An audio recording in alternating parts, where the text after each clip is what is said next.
Boa noite, irmãos. Gostaria de ler uma passagem na carta aos Hebreus para nossa reflexão nesta noite, neste domingo à noite. E esta passagem que quero ler no texto de Hebreus está no capítulo 12, apenas os 3 primeiros versículos. Diz assim o texto: Portanto, também vós, visto que temos a rodear-nos tão grande nuvem de testemunhas, desembaraçando-nos de todo o peso e do pecado que tenazmente nos assedia, corramos com perseverança a carreira que nos está proposta, olhando firmemente para o autor e consumador da fé, Jesus, o qual, em troca da alegria que lhe estava proposta, suportou a cruz, não fazendo caso da ignomínia, e está assentado à destra do trono de Deus. Considerai, pois, atentamente aquele que suportou tamanha oposição dos pecadores contra si mesmo, para que não vos fatigueis, desmaiando em vossa alma. Meus queridos irmãos, o Brasil, entre os seus heróis, muitos heróis esportistas, tem um nome singular: Wanderlei Cordeiro de Lima. Um campeão, um exemplo de dedicação e determinação. Nos Jogos Olímpicos de 2004, em Atenas, Wanderlei caminhava para a vitória quando, de repente, um irlandês maluco invadiu a pista e o agarrou como se quisesse impedi-lo de ganhar a prova. O maratonista brasileiro, assim que conseguiu se desvencilhar do intruso, se desembaraçar do intruso, ele prosseguiu na sua determinação e conquistou a medalha de bronze, como se tivesse ganho a de ouro. Posteriormente, por sua bravura, por sua determinação, pelo seu espírito esportista, o atleta brasileiro foi condecorado pelo Comitê Olímpico com a medalha de Pierre Coubertin, um verdadeiro reconhecimento de que ali estava um campeão. A carta aos Hebreus, queridos, é uma carta de exortação do princípio ao fim. O autor da epístola dirigiu esta carta aos judeus convertidos para encorajá-los na luta contra as perseguições na carreira cristã, porque a igreja estava sofrendo grande perseguição e estes irmãos judeus convertidos em particular estavam sendo duramente perseguidos por causa da decisão deles de abraçar o evangelho do Senhor Jesus Cristo. Portanto, o autor escreveu a carta para encorajá-los. O propósito dele foi esse: fortalecer a fé destes irmãos e encorajá-los. Este autor da carta demonstra profundo conhecimento do texto sagrado. E por isso mesmo ele fez uso de práticas litúrgicas do Antigo Testamento, sobretudo o sacerdócio e o sacrifício. Tudo isso para demonstrar para os seus leitores que Jesus era o sumo sacerdote, o único capaz de sustentá-los naquela luta, naquela caminhada, levando-os à vitória. Ao mesmo tempo, o autor da carta também lança mão de um fato ligado à história dos helenistas, as competições atléticas que os gregos realizavam e que posteriormente se estendeu a todo o mundo. O autor da epístola toma como exemplo as corridas e compara a vida cristã a uma corrida de longa distância, na qual o cristão persegue o alvo proposto pelo seu Senhor Cristo Jesus. Existem outros exemplos aqui no Novo Testamento do emprego desta figura ou deste recurso ligado aos gregos, às competições realizadas na Grécia, na Antiguidade. Aqui mesmo na carta de Paulo aos Coríntios, no capítulo 9, na primeira carta, no capítulo 9, verso 24, nós encontramos o apóstolo Paulo também se valendo desse recurso. Ele diz aqui: não sabeis vós que os que correm no estádio, todos na verdade correm, mas um só leva o prêmio? Correi de tal maneira que o alcanceis. Em outros lugares também Paulo usa essa comparação, como por exemplo Filipenses ou em Timóteo, fazendo uso deste recurso de comparando as disputas e as corridas entre os gregos com a vida cristã, com a carreira cristã. Esta corrida cristã, essa caminhada destes atletas exige, meus irmãos, uma certa concentração e determinação. Concentração e determinação firmes, pois essa dedicação é a única forma de todos alcançarem a esperada vitória.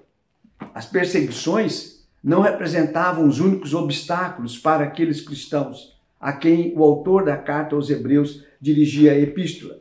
Haviam outros obstáculos. O medo, que poderia fazer com que alguns deles desistissem, ou quem sabe o desânimo amargurado, que poderia provocar dúvidas e incerteza nos demais, que também caminhavam a carreira cristã, ou ainda, quem sabe, as fraquezas da carne, os pecados, também constituíam obstáculos na carreira cristã.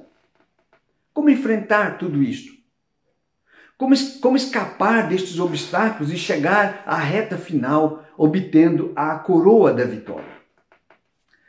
Não podemos, meus irmãos, compreender corretamente esse texto, ignorando a importância da palavra que aparece aqui no início, a palavra portanto. Não é possível compreender corretamente esse texto se nós ignorarmos a importância dessa palavra que aparece logo no início do capítulo 12. Portanto, em todas as versões, essa palavra está presente. Ela é o elo entre o capítulo 12 e o capítulo anterior, o capítulo 11. Na verdade, essa palavra, portanto, é a palavra que identifica a conclusão de uma porção da Escritura que começa no capítulo 10, verso 19. Portanto, é uma palavra que liga o capítulo 12 ao capítulo 1. Aliás, o capítulo 11. O capítulo 12 é o capítulo 11. Mas o que nós temos no capítulo 11? Todos nós conhecemos a Epístola aos Hebreus e nós sabemos que o capítulo 11 é o mais conhecido da Epístola, porque o capítulo 11 é onde nós encontramos a conhecida galeria dos heróis da fé. Começando com Abel. O autor relata heróis da fé no capítulo 11. Começa falando da fé e relata os heróis da fé do Antigo Testamento. Todos eles correram suas carreiras em busca do mesmo objetivo, do mesmo propósito. Mas qual é mesmo a proposta do autor da epístola para aqueles crentes, para aqueles irmãos? Para a corrida vitoriosa da vida cristã? O que ele propõe àqueles irmãos perseguidos? E é isto, queridos, que eu gostaria de compartilhar nesta oportunidade. Compartilhar com vocês uma caminhada vitoriosa que o autor propõe para aqueles que estavam sendo perseguidos naquele momento da história da igreja. Os hebreus convertidos, cristãos. A primeira coisa que ele coloca para eles é: observem as testemunhas. Ele diz para estes leitores: observem as testemunhas. Veja que no verso 1 ele diz: portanto, também nós, visto que temos a rodear-nos tão grande nuvem de testemunhas. Ele identifica essas testemunhas como sendo uma nuvem. Ou seja, eles são muitos, são inúmeros. Quando nós olhamos aqui para o capítulo 11, verso 32, quando ele está fazendo a relação daqueles heróis da fé do Velho Testamento, em dado momento, depois de ter citado vários deles, ele diz ainda no verso 32, e que mais direi? Certamente me faltará o tempo necessário para referir o que há a respeito de Gideão, de Baraque, de Sansão, de Jefté, de Davi, de Samuel e dos profetas, os quais, por meio da fé, subjugaram reinos, praticaram a justiça, obtiveram promessas, fecharam boca de leões, extinguiram a violência do fogo, escaparam ao fio da espada, da fraqueza tiraram forças, e ele vai continuando. Mas ele diz aqui que ia faltar espaço para relacionar todos os heróis. Não haveria espaço aqui, portanto, para citar todos.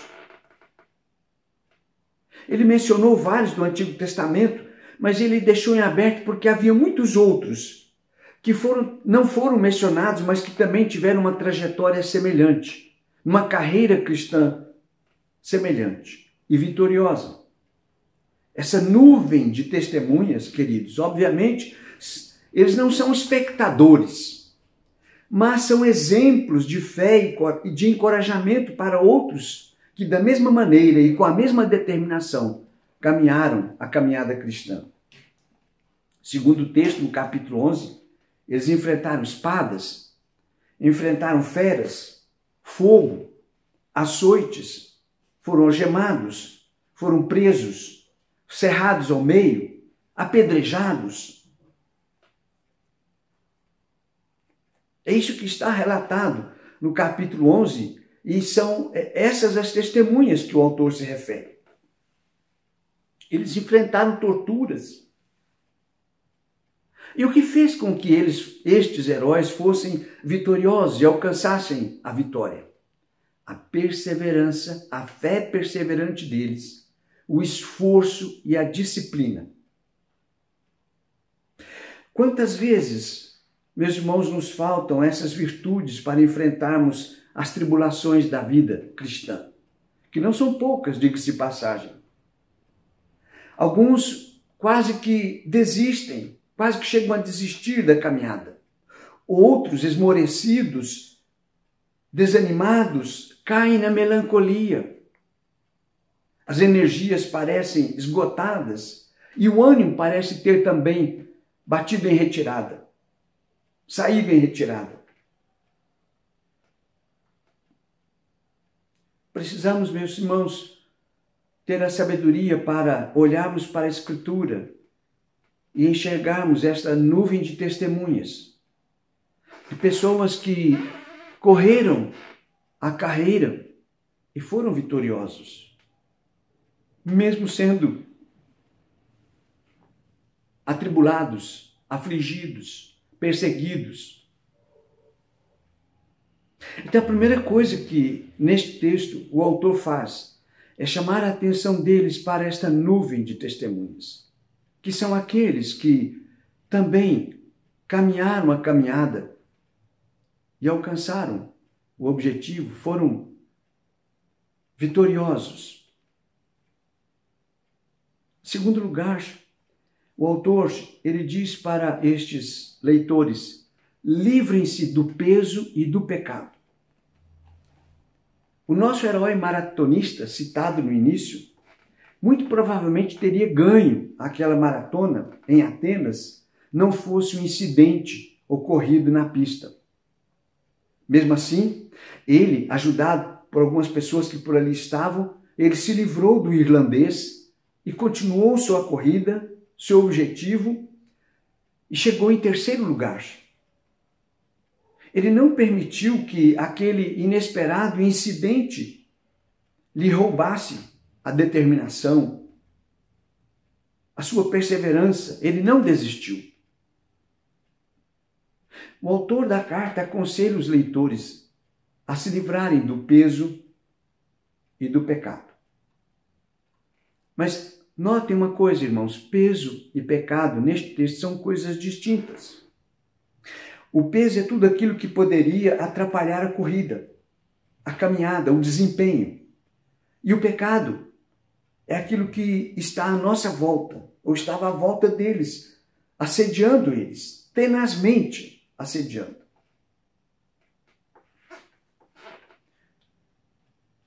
Lembremos, por exemplo, a atitude de Davi quando, ainda jovem, se dispôs a enfrentar o inimigo de Israel, Golias. E ele então foi chamado e foi constrangido a vestir uma armadura que ele jamais tinha experimentado.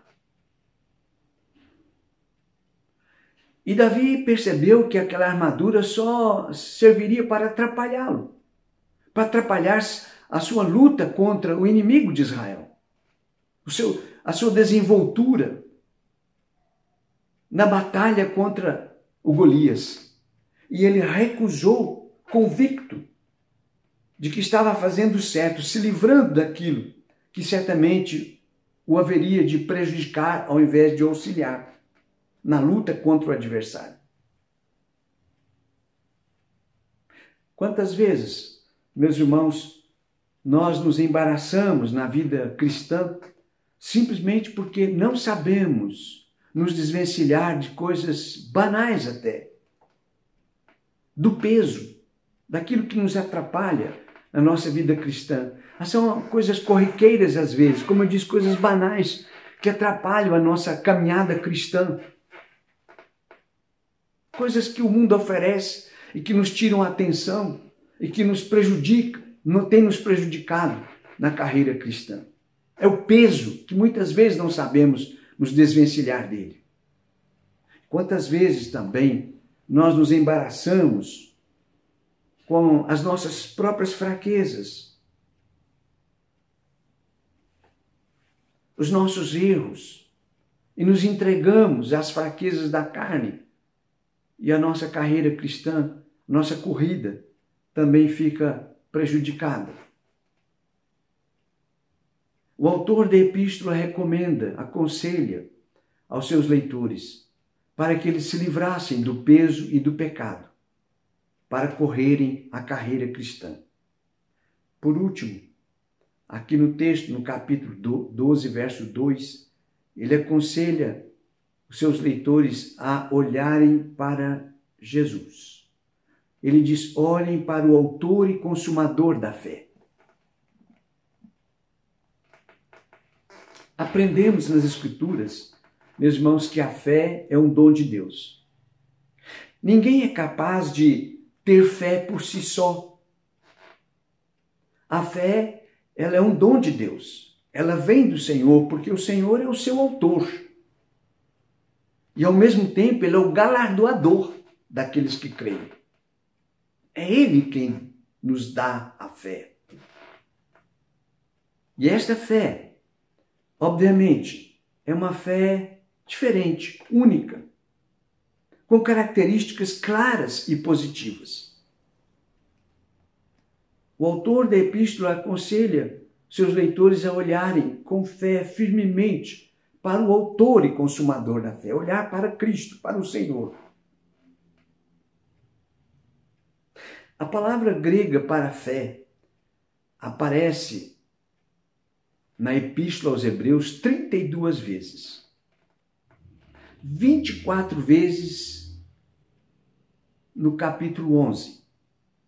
Das 32 vezes que aparece, 24 vezes só no capítulo 11. A fé que aquela nuvem de testemunhas revelou.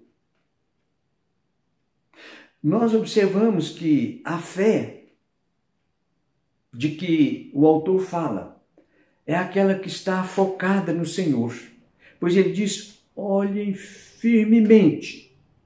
Algumas traduções empregam o vocábulo fixamente. Olhem fixamente. Ou seja, olhem permanentemente para o Senhor. Sem desviar os olhos. Sem se deixar distrair por qualquer outra coisa. A carreira cristã, meus irmãos, exige de nós que nós olhemos fixamente para o Senhor. Sempre. Sem nos deixar distrair por qualquer outra coisa, por qualquer outro motivo. Olhar para o autor e consumador da fé, para Cristo. E olhando para Cristo, olhar para a sua atitude de amor abnegado e sacrificial. Pois ele, como diz o texto, deixou o júbilo. Ou seja, como diz o apóstolo Paulo também lá no texto de Filipenses, deixou sua glória. Suportou a cruz. Desprezou a vergonha que passaria aqui na terra. Para dar a sua vida. Com determinação e fiel obediência ao Pai, obter a vitória. Ressurgindo dos mortos e assentando-se à destra do Senhor, Deus. Como um atleta, olhando para o final da corrida, concentrado na reta final, na linha de chegada, ele alcançou a vitória, realizando a vontade do Pai, entregando sua vida na cruz para a nossa redenção. O autor da carta aos Hebreus chama a atenção dos seus leitores para que eles também olhassem fixamente para Jesus. Olhassem para o Salvador. E se nós desejamos, meus irmãos, ter uma vida e uma caminhada vitoriosa, uma caminhada cristã vitoriosa, nós não podemos tirar os nossos olhos da pessoa bendita do Salvador, do Senhor Jesus. Não podemos nos esquecer do seu sacrifício vicário, único, para nos redimir, para nos conceder vida e vida abundante, vida eterna. Por isso, se sua caminhada não está sendo vitoriosa, certifique-se de onde foi que você tropeçou. O que está acontecendo com a sua fé? O que está atrapalhando a sua caminhada cristã? O que tem sido um peso nesta caminhada? E como aconselhou ou escreveu João lá no texto de Apocalipse, recorda onde foi que você tropeçou e volte a caminhar olhando para Jesus, olhando para o autor e consumador da fé. A carreira cristã não pode ser senão vitoriosa. O Senhor Jesus, pouco antes de ser elevado às alturas, ele disse aos seus discípulos, e aí é uma passagem tão conhecida dos evangelhos, ele diz: eis que estou convosco até a consumação dos séculos. Se sua caminhada cristã não é vitoriosa, você não pode culpar o Senhor. Você não pode culpar Jesus. Por exemplo, você não pode dizer que ele te deixou, que ele te abandonou. Ele disse: estarei convosco até a consumação dos séculos. Olhe para o Senhor, olhe para Jesus, olhe para o autor e consumador da fé e tenha uma caminhada vitoriosa. Veja os exemplos na Bíblia destas testemunhas de fé. Olhe para o Senhor, nosso Salvador. Deus te abençoe. Vamos orar. Nosso Pai querido, nós te louvamos, ó Deus, e te bendizemos, pois tu és santo, justo, todo-poderoso. E o Senhor, ó Deus, tem proporcionado aos teus filhos as condições, ó Deus, para caminhar uma caminhada vitoriosa, olhando para o teu Filho, nosso Salvador, o Senhor Jesus. Por isso nós te pedimos, ó Deus, também que o Senhor nos ajude, que o Senhor nos capacite, para que nada, ó Deus, possa vir a ser um empecilho, um obstáculo na nossa caminhada cristã. E que todos sejam vitoriosos, olhando para Jesus, o Salvador. É isto que nós te pedimos, ó Deus, te suplicamos em nome dele, o nosso Salvador. Amém, Senhor.